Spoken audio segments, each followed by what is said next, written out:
Hi, my name is Kevin Marin, and I'm going to be presenting homework chapter 2, example number 5, YouTube assignment. My name is Kevin Marin, and here is the example. And here's my code that I typed in, and here's the question as a reference. So what I did was I did what the problem told me to do right here in the question.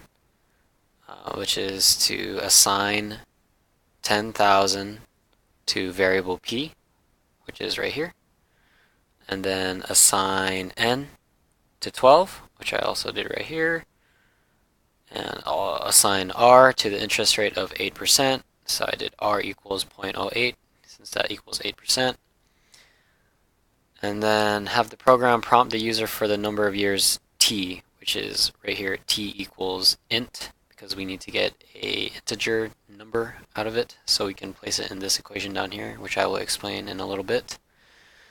Input, so that the user can input the number of years that they'll specify. So enter the number of years that the money will be compounded for. That's where the user will enter the number. And then print round, because we need to round it to 2 decimals, because in money, which includes cents, it's always 2 decimals, like $5.30 or something like that. So there's always 2 decimals when working with money. So that's why I use this function. And here is the equation itself from this formula.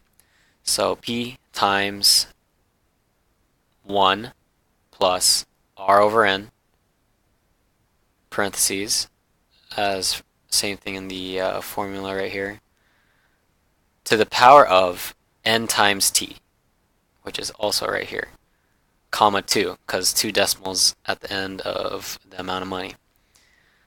And I put a dollar sign right there for context reasons. So if we run the code, Control S for saving, and F5, it asks the number prompted, enter the number of years that the money will be compounded for. Let's say 0 as an example. So that's the initial value if there's 0 year, like if there's 0 years. And if we run the code again, let's say 3. So after 3 years, the money will be compounded for approximately $12,702.37. And that's pretty much it. Thank you very much. And that's me, Kevin Mayer.